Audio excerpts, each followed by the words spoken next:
এত গরমের মধ্যে যদি এরকম একটা হালকা পাতলা রুই মাছের ঝোল হয় তো অসাধারণ হয়। তো নমস্কার বন্ধুরা, আই লাভ মৌসুমি কিচেনে তোমাদের সবাইকে স্বাগত। তো আজকে আমি তোমাদের কাছে নিয়ে চলে এসেছি রুই মাছের একদম হালকা আলু আর ডাঁটা দিয়ে ঝোল। তাহলে দেখো, প্রথমে আমি মাছগুলোকে খুব ভালো করে ধুয়ে নিয়েছি। এবার এর ভিতরে মাখিয়ে দিচ্ছি নুন আর হলুদ। তো নুন দিয়ে দিয়েছি, হলুদ দিয়ে দিলাম, দিয়ে নুন হলুদ একসাথে খুব ভালো করে আমি মাছটাকে মাখিয়ে নিচ্ছি অল্প পরিমাণে সর্ষের তেল দিয়ে। তো নুন হলুদ মাছটা মাখানো হয়ে গেছে। এদিকে আমি একটা কড়াই গরম বসিয়ে দিয়েছি। কড়াইটা গরম হয়ে গেছে, দিয়ে দিচ্ছি এর ভিতরে পুরোর মতন সর্ষের তেল। তো তেলটা দিয়ে দিচ্ছি, তেলটাকে আমি একটু হালকা করে গরম করে নেবো। তো তেলটা একটু গরম হয়ে গেছে, এর ভিতরে দিয়ে দিচ্ছি অল্প পরিমাণে লবণ আর দিয়ে দিচ্ছি হলুদ। তো তোমাদেরকে আমি সবসময় বলেই থাকি, হলুদ আর লবণ দিলে যে কোনো কিছু তেলের ভিতরে দিলে গায়ে তেল ছিটকায় না। তো এবার কী করছি, আমি এক এক করে সব মাছগুলো দিয়ে দিচ্ছি। তো সব মাছগুলো এক এক করে দিয়ে দিয়েছি। মাছগুলো দিয়ে এভাবে করে ঢাকা দিয়ে মাছগুলোকে একটু ভালো করে ভেজে নেব। এদিকে আমি দেখিয়ে নিই, যতক্ষণ মাছগুলো ভাজা হচ্ছে আমি আর ডাঁটাগুলোকে এইভাবে কেটে নিয়েছি।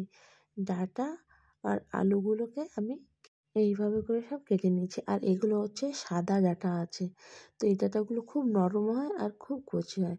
তো দেখো, এদিকে মাছটা আমার ভাজা কমপ্লিট হয়ে গেছে। তো মাছটাকে আমি তুলে নিচ্ছি। ওই তেলের ভিতরে দিয়ে দিচ্ছি 1 চামচ রাঁধুনি।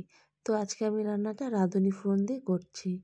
তো রাঁধুনিটা হালকা আমি ভেজে নিয়ে নিয়েছি, তার ভিতরে দিয়ে দিচ্ছি আলু। সব আলুগুলোকে দিয়ে দিয়েছি। তো আলুগুলো খুব ভালো করে নেড়ে চেড়ে নিচ্ছি।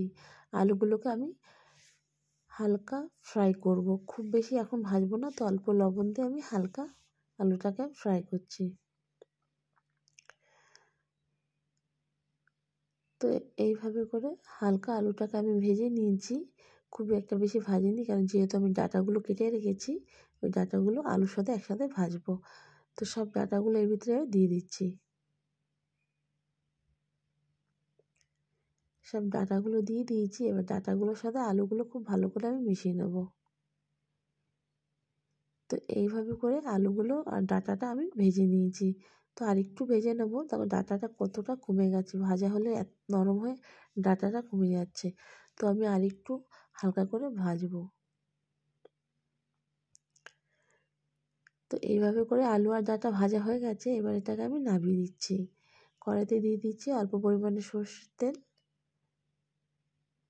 তেলটাকে আমি হালকা করে গরম করে নিচ্ছি। যতক্ষণ তেলটা গরম হচ্ছে এদিকে আমি মশলাটা রেডি করছি। নিয়ে নিচ্ছি আদা, দিয়ে দিচ্ছি পরিমাণ মতো লবণ, দিয়ে দেবো 1 চামচ হলুদ গুঁড়ো, 1 চামচ দিয়ে দিচ্ছি ধনিয়া গুঁড়ো। ধনিয়া গুঁড়োটা দিয়ে দিলাম আমি 2 চামচ। এবার এর ভিতরে দিয়ে দেবো জিরে গুঁড়ো। জিরে গুঁড়ো দিয়ে দেবো 2 চামচ।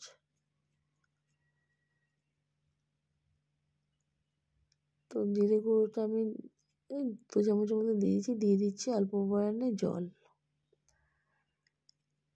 তো জল দিয়ে দিচ্ছি। আর একটু আমি দিয়ে দিচ্ছি অল্প পরিমাণে একটু মশলা, কিং মশলা। তো সব মশলাগুলো দেওয়া হয়ে গেছে। এই মশলাগুলোকে আমি হালকা করে একটু নেড়ে চেড়ে নিচ্ছি। নিয়ে এদিকে কড়াই তেলটা গরম হয়ে গেছে, দিয়ে দিচ্ছি সব মশলাগুলো তেলের ভিতরে। তো সব মশলাগুলো দিয়ে দিয়েছি। মশলাগুলো দিয়ে আমি এইভাবে করে হালকা মিডিয়াম টু লো গ্যাসের ফ্লেমটা রেখেছি, নাহলে কি হয় মশলাগুলো একটু জ্বলে যাবে তাড়াতাড়ি। তো হালকা করে নেড়ে এর ভিতরে দিয়েছি কিছু চেরা কাঁচা লঙ্কা, দিয়ে মশলাটাকে আমি জল দিয়ে খুব ভালো করে এবার কষিয়ে নেব।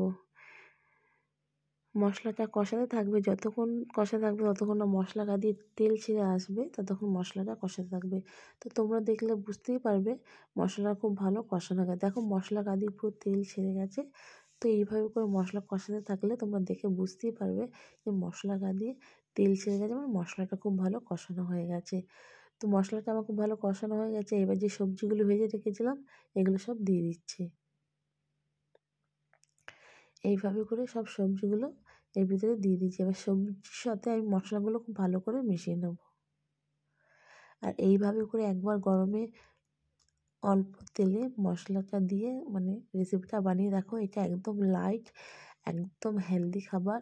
তো এইভাবে করে যদি বানিয়ে খাও গরমকালে, এটা খেতেও খুব অসাধারণ হয়।